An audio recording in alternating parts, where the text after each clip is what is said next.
Hi, I'm Rebecca Tree, and this is my Read Aloud. I'm going to be doing a traditional Japanese Kamishibai story, and these predate World War II. They were very, very popular just prior to World War II, and have been making a comeback, you might say, especially in the education field in Japan as part of their cultural heritage. In the link where I posted my YouTube, there's a paper that explains more in depth what Kamishibai is and the importance of it.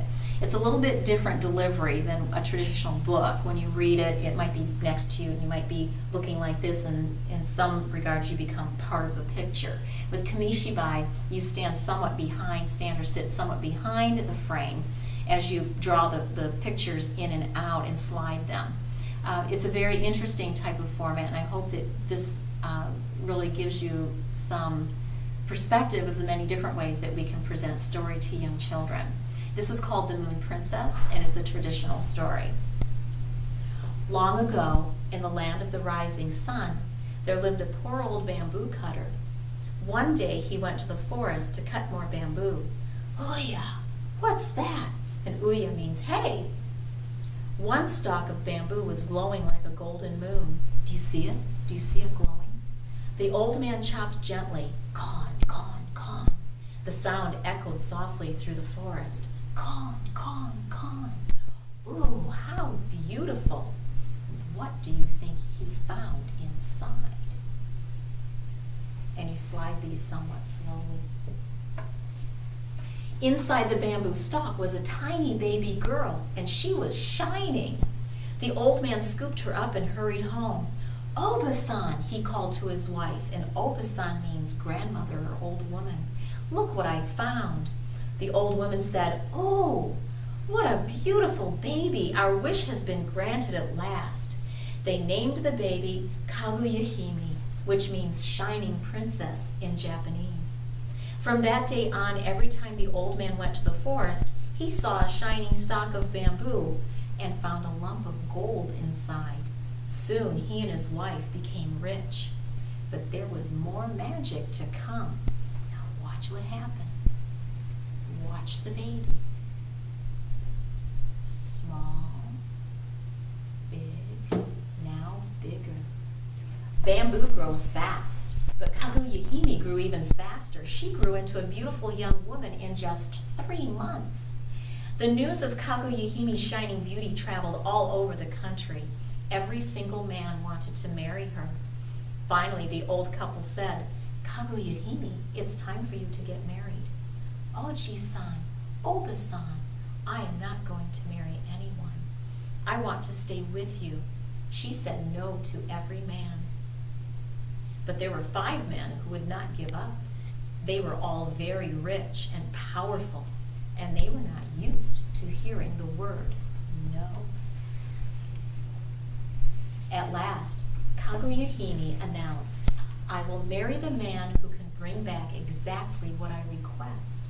Certainly, princess, each man said confidently, anything you want. To the first man she said, bring me the Buddha's stone bowl from India. To the second man, bring me the golden tree that grows pearls instead of fruit. To the third man, bring me a coat made from the fur of a fire mouse. To the fourth, bring me the 5-colored pearl from the sea dragon's necklace. To the fifth, bring me the lucky seashell from the queen swallow's nest. The 5 men rushed out to find the treasures. Here we go. 3 years passed. 40 full moons crossed the sky. At last, the first man returned. How many of you are 3 years old? Whoa, that's how many years it took for the men to come back. Kaguya-hime, this is the Buddha's stone bowl. I traveled all over India to find it. Kaguya-hime turned the bowl in her delicate hands. Then she frowned. The real Buddha's bowl would glow, she said softly. The man was embarrassed by his lie and ran away. Then the second man walked in. Let's find out what happens. Princess, I found the golden tree. Isn't it pretty? Indeed it was. The golden branches sent tiny lights dancing across the walls, and the pearl fruit glowed softly. Impossible, whispered Kaguya-hime. Her beautiful face lost its glow for a second, like a cloud covering the moon. Look at her face. It doesn't look happy. Suddenly, the two craftsmen rushed in. Master, today was the day you promised to pay us. We worked 3 years to make that tree. Please pay us right now. Kaguya-hime sighed. You lied to me too. Please leave. The third man walked in. Kaguya-hime, here's the coat. It's made from real fire mouse fur. The soft, silky coat glittered like tiny blue flames. If it is real, it won't burn, said Kaguya-hime. She held it over the fire, and it burned to ashes in a second. Oh no, moaned the man. The merchant tricked me, and I spent all my money to buy it. He was so upset that he ran away too. Would any man come back for the real treasure? Let's find out. Oh, look at that. The fourth man sailed off to look for the sea dragon's pearl. But the sea dragon was protected by terrible storms that never stopped. Scared for his life, the man gave up. The fifth man ordered his servants to search all the swallows' nests in the country, but they never found the lucky seashell. At last, the man went out to look for himself. Reaching inside a nest, he touched something small and hard. I found it! He was so excited that he fell off his ladder. But when he opened his hand, did he see the lucky seashell? No, just some dried old bird droppings. He gave up too. Finally, the emperor himself asked Kaguya-hime to marry him. He was a good, kind man, but Kaguya-hime still said no. Why? Why do you think she said no?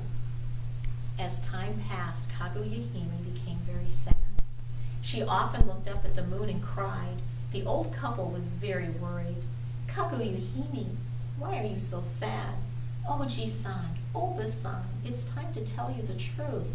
I don't belong to this world. I came from the moon. On the night of the next full moon, I have to go back. The old couple lost their words. Why do you think they lost their words? What could that mean? You took such good care of me, said Kaguya-hime. I wish I could stay with you forever, but nothing can be done. Wait, I have an idea, exclaimed the old man. I wonder what he's going to do. The old couple asked the emperor for help. The emperor sent 2,000 soldiers to surround Kaguya-hime's house and protect her. Night fell, and a perfect round moon climbed into the sky. Suddenly, the moon grew so bright, the soldiers could hardly see. A cloud slipped out of the moon. Do you see it? Do you see how the cloud is coming out of the moon? It floated closer and closer until it stopped in front of Kaguya-hime's house. Beautiful moon maids stepped silently off the cloud. The soldiers couldn't move. The mysterious moonlight froze them like all stone statues. Oh my goodness, I wonder what that would look like to be a stone statue. Oji-san, Oba-san, sayonara. And sayonara means goodbye in Japanese. I have to go, cried Kaguya-hime. But whenever you see the moon, you will know that I am watching over you. She held out a small bottle. Here is a gift, the magical elixir of Fushi. And Fushi means eternity in Japanese, which means forever. If you drink it, you will live forever.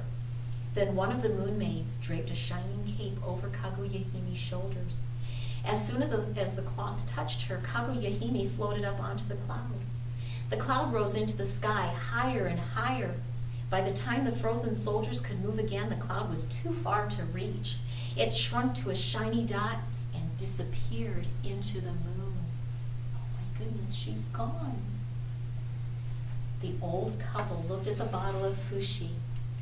Why would we want to live forever without Kaguya-hime? They offered the bottle to the emperor, but he felt the same way.